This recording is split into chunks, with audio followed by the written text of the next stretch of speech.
নমস্কার, আমি অপর্ণা ফের চলে আসলাম আপনাদের কাছে সম্পূর্ণ নতুন ধরনের একটা ইউনিক একটা রেসিপি নিয়ে। আমার আজকের রেসিপি পেঁপের পনির রেসিপি। তাহলে চলুন দেখে নেওয়া যাক এই রেসিপিটা আমি কিভাবে তৈরি করছি। এটা সম্পূর্ণ নিরামিষভাবে তৈরি। আর অনেক বাচ্চারা আছে যে পেঁপে একদম খেতেই চায় না, এমনকি বাচ্চা কেন, অনেক বড় মানুষও আছে যারা পেঁপে একদমই খেতে চায় না। তাদেরকে যদি এইভাবে যদি রান্না করে দেওয়া যায় তাহলে তারা বুঝতেই পারবে না যে এটা পেঁপে দিয়ে তৈরি হয়েছে। হ্যাঁ, এতটাই সুন্দর, এটা দেখতে যেমন সুন্দর আর খেতে তার থেকেও বেশি সুন্দর, অথচ সম্পূর্ণ নিরামিষ। চলুন তাহলে দেখে নেওয়া যাক পেঁপের পনির রেসিপি তৈরি করতে আমার কি কি উপকরণ লাগছে। আমি এখানে একটা মাঝারি মাপের একটা পেঁপে নিয়েছি। এই পেঁপেটাই আমার আজকের রেসিপির প্রধান উপকরণ। আর এর সঙ্গে অন্যান্য উপকরণগুলো লাগছে। আমি যেহেতু আমার টমেটোটা একটু ছোটো সাইজের, এই জন্য আমি 4টে নিয়েছি টমেটো। আর কাঁচা লঙ্কা নিয়েছি আমি 4-5টা কাঁচা লঙ্কা নিয়েছি, একটু পাকা পাকা দেখে নিয়েছি। আর ফোড়নের জন্য আমি নিয়েছি একটা গোটা শুকনো লঙ্কা, একটা তেজপাতা আর সামান্য একটু গরম মশলা নিয়েছি। আর এখানে আমার আছে চালের গুঁড়ো আছে আর ময়দা আছে। আমি 2 চামচ চালের গুঁড়ো নেব আর 2 চামচ ময়দা নেব উপকরণটা আমার তৈরি করার জন্য। আর গরম মশলার মধ্যে আমার লাগছে যে 1 চামচ জিরের গুঁড়ো নিয়েছি, 1 চামচ ধনে গুঁড়ো নিয়েছি, একটু সামান্য জিরে নিয়েছি আমি গোটা জিরে ফোড়নের জন্য।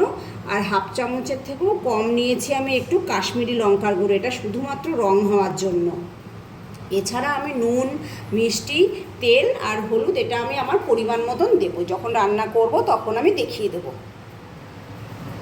তাহলে পেঁপেটা আমি খুব ভালো করে আর কি ছুলে নেব, ছুরি দিয়ে ভালো করে ছুলে নিতে হবে। এই কারণেই পেঁপের একটা কষ থাকে আর সবুজ অংশটা যাতে একদমই না থাকে, তাহলে খাওয়ার সময় পনিরগুলো যখন তৈরি করবে একটু তিতো তিতো লাগবে।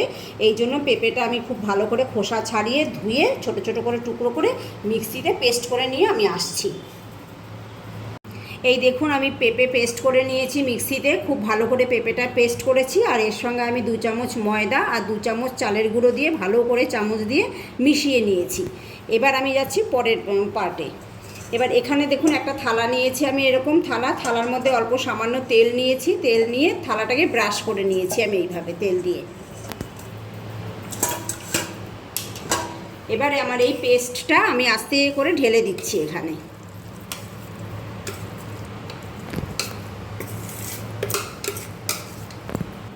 দেখুন পেঁপের পেস্টটা আমি থালার মধ্যে তেল মাখিয়ে এইভাবে আস্তে করে ঢেলে দিয়েছি আর চামচ দিয়ে আমি একদম সমান করে দিয়েছি। আর একটু ট্যাপ করে নিলাম যাতে ভেতরে কোনো রকম বাবলস যাতে আর কি না থাকে, সেই জন্য। এই দেখুন আমি গ্যাস জেলে গ্যাসের ওপরে একটা আর কি কড়াই বসিয়ে দিয়েছি। কড়াইয়ের মধ্যে আমি সামান্য আর কি জল দিয়ে দেবো।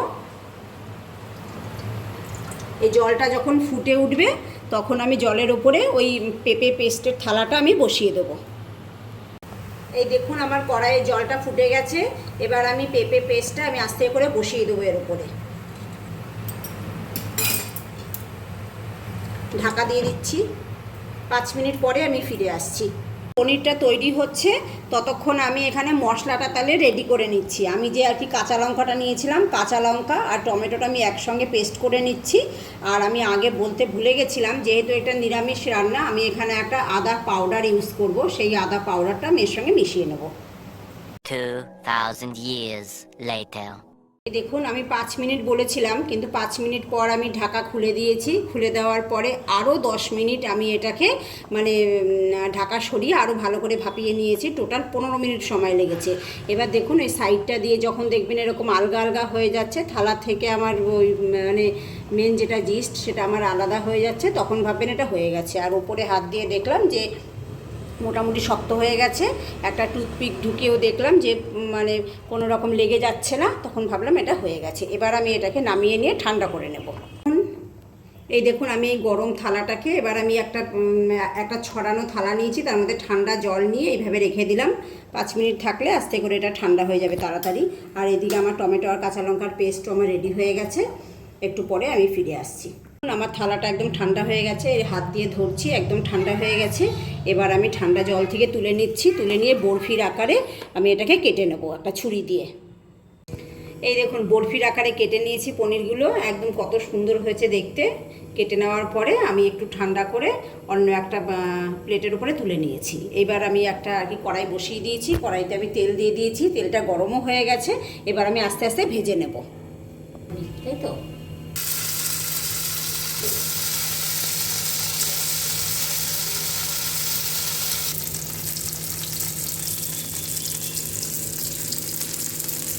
এই দেখুন পনিরগুলো আমার সুন্দরভাবে ভাজা হয়ে গেছে। আমি এবার একটু হালকা করে ভেজে নিয়েছি। আর এদিকে আমি কড়াই আমার গরম তো আছেই, কড়াইয়ের মধ্যে আমি তেল দিয়ে দিয়েছি এবং তেলের মধ্যে আস্তে আস্তে করে আমি গোটা মশলাগুলো এক এক করে দিয়ে দিচ্ছি। লঙ্কাটা একটু ভেঙে দিয়ে দিলাম, তেজপাতাটা আমি ছিঁড়ে দিয়ে দিলাম,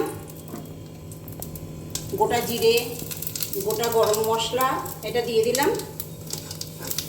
এই 2-1 সেকেন্ড একটু নাড়িয়ে নিলাম। নাড়িয়ে এবার আমি ভাজা মশলাগুলো দিয়ে দিলাম।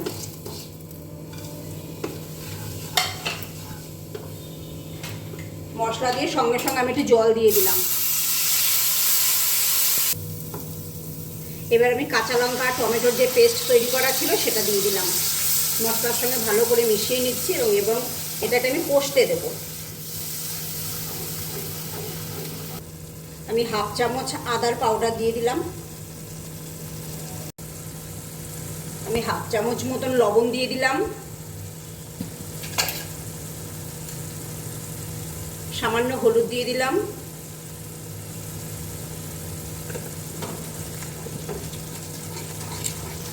এবার পরিমাণ মতন একটু চিনি দিয়ে দিলাম, 1/2 চামচ মতন। হ্যাঁ, এবার মশলাটা আমি ভালো করে কষবো, যাতে মশলা থেকে তেল বেরিয়ে আসে সেই পর্যায়ে পর্যন্ত কষবো, যাতে মশলার মধ্যে কোনো রকম কাঁচা গন্ধ না আসে। টমেটোর কাঁচা একটা গন্ধ থাকে, সেটা যাতে চলে যায় সেই পর্যন্ত মশলাটা আমি কষবো ভালো করে।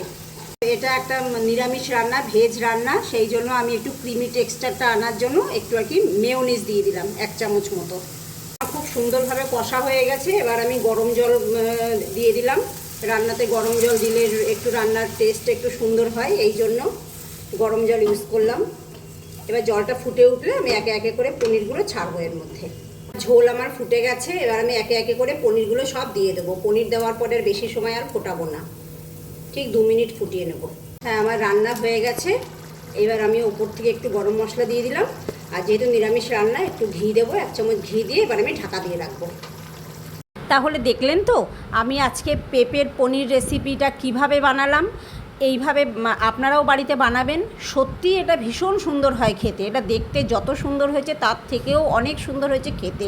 এটা সম্পূর্ণ নিরামিষভাবে তৈরি করা হয়েছে। যে কোনো উপোসের দিনে বা নিরামিষ যেদিনকে হয় বাড়িতে, সেই সমস্ত স্পেশাল দিনগুলোতে আপনারা এই রেসিপিটা অবশ্যই তৈরি করে খাবেন।